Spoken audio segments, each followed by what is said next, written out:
Yep, only one example today from section 6.2, lines of fit. You think only one example, oh, well, this is going to take 10 minutes. Well, this one example does have 3 parts to it. So there's a lot of things that we need to look at, discuss on this scatter plot as it relates to a line of fit. All right, so the first thing you need to know is, what is a line of fit in the first place?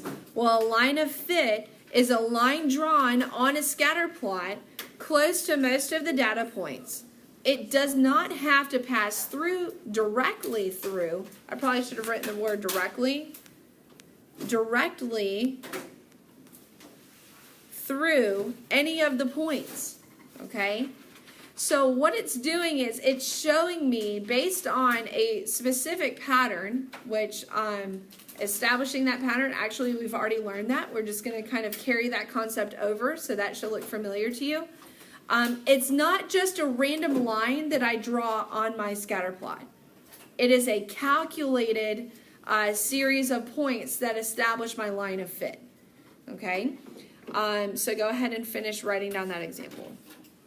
Okay, so example 1 now, let's look at example 1, okay? And here's what it tells me about the information. You need to go ahead and draw this data table on your notes, okay? It says the table shows the number of absences, which is my X value. The table tells me that. I'll write it in here in a second.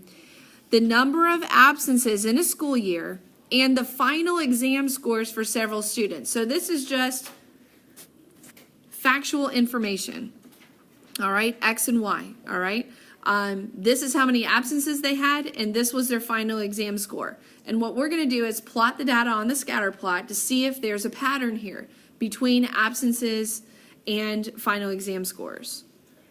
All right, so go ahead and copy down the data table. And let's go ahead and start setting up our scatter plot.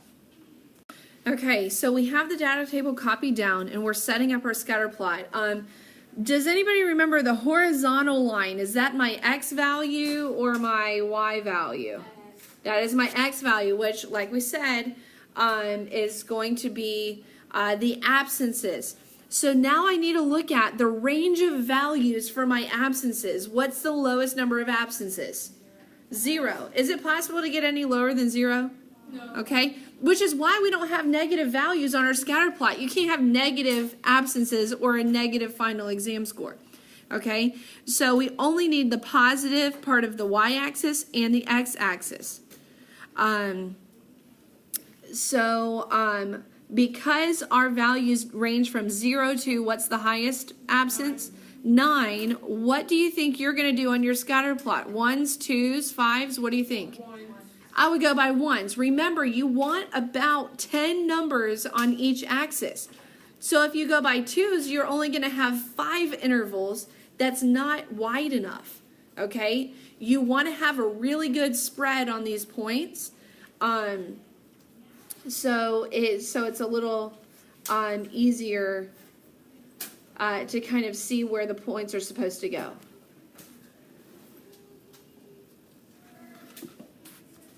Okay, so now I'm going to look at the range of values for y. What's my lowest y value? 65. And what's my highest y value? 97. So basically 100, okay? So from 65 to 100, and remember we have to start a little below. So from 60 to 100, okay, is really where I need my y-axis. All right, so what do you think? From 60 to 100, what intervals will you use, Mason? I would go 5s, okay?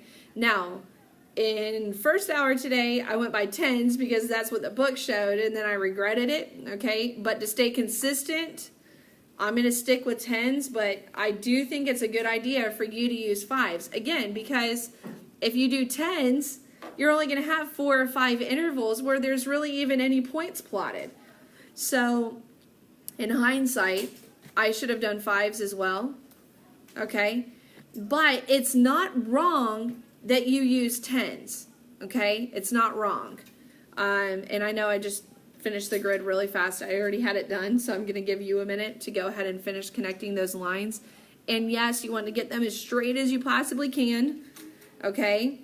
And I'm going to kind of show you why the intervals, you do want to spread them out as much as you can without making your scatter plot too big. All right, so I would recommend, again, that you use 5s. And what would you start at? What would your first number be on the y-axis if you go by 5s? 60. And then you would go up to 100. I went down to 40 just because I was, kind of trying to fill in some of the gaps on the scatter plot, but we'll see what that looks like here in a minute. Okay, so now that our scatter plot is set up, okay, I have the first ordered pair highlighted over here for you to see. We have our first ordered pair at 0, 97.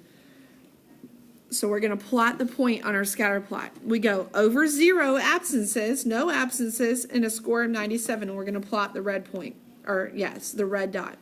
And in your case, you could use your pencil or a different color pen if you want, just to make it show. Then our second ordered pair is at 388. So 3 absences. This person had a score of an 88. So I go over 3 and up to 88. All right, so now I want you to do the next 8 scores. Okay, so go ahead and plot each one of those points on your scatter plot. Raise your hand if you're stuck, and I'll come help you. Okay, so my third point goes at 293, over 2 up 93, over 5 up 83, 7 absences is 73 points. Guys, you see how that means something so different when I just call the category what it is? Do you kind of see that? Instead of just saying it's a number, on the next one, 970, what does that mean? They had 9 absences and scored a what? 70. That makes a lot more sense when you kind of say it like that. All right. 5 absences. What did this person score? An 88. The next one, we're way down the list. 1 absence, that person scored a 94. And 9 absences, 65, not so good. And 8 absences is a 73. All right, so one thing I want to point out here, and this is why I encourage you at the beginning to do intervals of 5. Do I have any information at all in the bottom half of my scatter plot? And if you look in your book, it's the same exact thing as well, okay? Now, one benefit to this is you can kind of see the whole range of values, and you can tell, you can make a determination here that most of the kids in the class actually scored pretty decent on their test. Would you agree? Nobody even got an F. A couple low scores, but for the most part, pretty decent scores. So that's one determination you can make, seeing the full range of values like that. But when it comes to really plotting the values that matter, using intervals that fit closely to the values actually really is helpful. Okay, so we made our scatter plot. Now we need to determine or describe the relationship between the points. In order to have a line of fit, there has to be a relationship, either positive or negative. Okay, so we're going to describe, is this a positive linear relationship, a negative linear relationship, non-linear, or none at all? All right, write it down in your papers. What type of a linear relationship do you see here? Okay, write it down on your paper. Go ahead and write it down. All right, so what do you think? Ethan, what do you think? Yeah, it's negative for sure. What does it mean for it to be negative? What does it mean, Sherelle? The more absences the students have, what happens to their scores? The lower the score. Exactly what she said. The lower the score. That's the trend. Is that a guarantee? Is that the only factor that matters? So if you have 0 absences, you automatically get an A on your final? No, it's not that at all. Okay, so it's not a guarantee, but at least for these 10 students, there seems to be a pattern, right? If you don't go to school at all, you're probably not going to get the A on your final, all right? Or at least if you miss, a lot of classes. All right, so definitely a negative relationship. So that tells me now that I can find a line of fit because there is a correlation, and here's how I do it. I go back to my table. All right, so I'm going to switch screens just because I don't have any more room to work, but keep your scatter plot, and directly under your scatter plot, now we need to find the equation of the line of fit. It's not a random line that we just draw that tries to go through as many points as possible. We are going to take two consecutive ordered pairs from the table. And I would encourage you to use the one that has a 0 for an x value, and we'll talk about that in a minute. Okay? And then just the consecutive one after that. So which ordered pair in here has a 0 for the x value? The first one. So I'm going to use the first ordered pair and the second ordered pair. All right? And again, I'm just kind of trying to target the one that has a 0 for an x value. You're going to have the same thing on your homework tonight on number 8. Okay? That one of the ordered pairs has 0 for x. I would use that one in the next consecutive ordered pair. Technically, you can use any of the consecutive ordered pairs in this table to find your slope. Okay? You can use any of them. I would just choose the one with 0 for x. Pull it out. 0, 97, and 3, 88. This is actually something that you've already done in chapter 4. To pull out ordered pairs from a table and write the equation of your line. How can I use ordered pairs to find slope? Does anybody remember? There you go.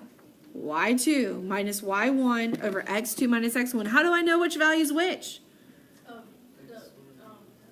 It starts with an S, the sequence. The sequence. x1, y1, x2, y2. Can anybody kind of vouch for, is that kind of automatic maybe for you? You just know which one's which at this point? Hopefully it is pretty automatic, but for those of you who just still kind of want that review, that's the same sequence that we learned back in chapter 4. It's not going anywhere. Okay, so use the sequence now to plug it in your formula and find your slope. That's the first number that I'm going to write to find slope. 88 minus, say it with me, 97 over 3 minus 0. What's 88 minus 97? Negative 9 over 3 equals negative 3. Now I have all the information I need to plug it in and write an equation. I'm going to give you a hint. Y equals. Now you fill in the rest. You fill in the rest. Okay, y equals, Elizabeth, you with me? Okay, go ahead and put that away, please. All right. What goes next? Negative 3x. Plus 97. How'd you get 97? Because it's 0. Yes, it's the y value that's with an x value of 0. We've learned that. So we're looking for the ordered pair that has 0 for x, and it will be there on your homework, on your quiz, on your test. You will have one there. So now that we have the equation, I want you to go back to the scatter plot. All right, go back to the scatter plot. We have the equation that we need to draw our line of fit. Okay, so going back, I've got my scatter plot done. And now I'm going to plot the first point, the y-intercept. I'm going to draw the line for this equation. My y-intercept, guess what? Is on a value that I've already plotted. Let's draw a circle around it, or maybe in a different color. Okay? You see how I circled it in purple? All right? Now, here's what you need to understand about the line of fit. Some of these values will be above it. Some will be below it. Some will be right on it. That's okay. They're just going to be around the line. Are you listening? All right, so the first point goes at 97. How do I know where my next point is going to go? Follow the slope. What was my slope? Negative 3 over what? 1. Over 1. So I go down 3 over 1, and you need at least 3, and guys, I would do probably 5 points. The more points you follow the slope, the straighter your line of fit is going to be. Okay, so this is where if you did intervals of 5, you're going to be able to be more direct than I can. okay? So I'm going to go down 3 over 1, and I'm going to do another point. And guess what? It's pretty much right on that value too. Now, on the next one, it's just slightly off to what the data from the chart was. It was 293, and this one needs to be at 291. Okay, so it's just slightly below. So I'm just trying to kind of mark a difference here, okay? So your next point, you're following the slope for each point. My slope says -3 over 1. Again, with the intervals, it's kind of hard to, get the point exactly in the right spot. I just go down 3 over 1, down 3 over 1, down 3 over 1, and I keep following my slope, okay? And really, guys, the more points you do, the easier it's going to be to get that line as accurate as you can. And again, some points are above it, some points are below it, some points are directly on it, okay? And that's okay. What you're showing is that there is a line of best fit, meaning there is a pattern to this data, okay? And you're showing what that pattern is. It also helps you identify any outliers, okay? Do I have any outliers in this data set? No. Do I have any points that are extremely above or below the line of fit? Do I have any? No, I don't. There are no outliers. There are no clusters, really. And there's really no gaps either. Really just not any definitive gaps. All right, so the line of best fit just helps us basically continue to kind of analyze this data and see where the values are falling. Okay? Now part 3 says interpret the slope and y-intercept of the line of fit. We've actually already been using some of this dialogue. The first statement you're going to make is you're just going to say what it is. What is the slope? What did you determine was the slope for this equation? -3. You're going to say the slope is -3. And what was the y-intercept? Y-intercept was 97, okay? But what does that mean? What does that mean specifically about the y-intercept? We're now going to make an interpretation on the y-intercept. That means name the category. So for a student with how many absences? 0 absences, their score is expected to be a 97. I'm saying I'm making an interpretation on my y-intercept that a student with 0 absences is expected to earn a 97 on their final exam. Okay? Making an interpretation on my y-intercept. So name the category. A student with 0 of whatever the X category is, absences, is expected to earn a 97 on their final. Now I need to make an interpretation on my slope. And you saw me do that over and over and over again as each X value increased by 1, meaning each absence increased by 1. What happened to their score? It dropped by how much? My slope. My slope.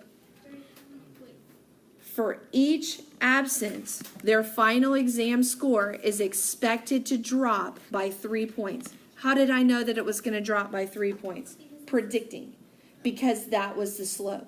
So if my slope had been -5, then for each absence, my score, the final exam score, is expected to drop by 5 points. Do you see how we're applying the category? What the category is about? Guys, we could have named these categories anything different, and it still would have been the same pattern. Okay?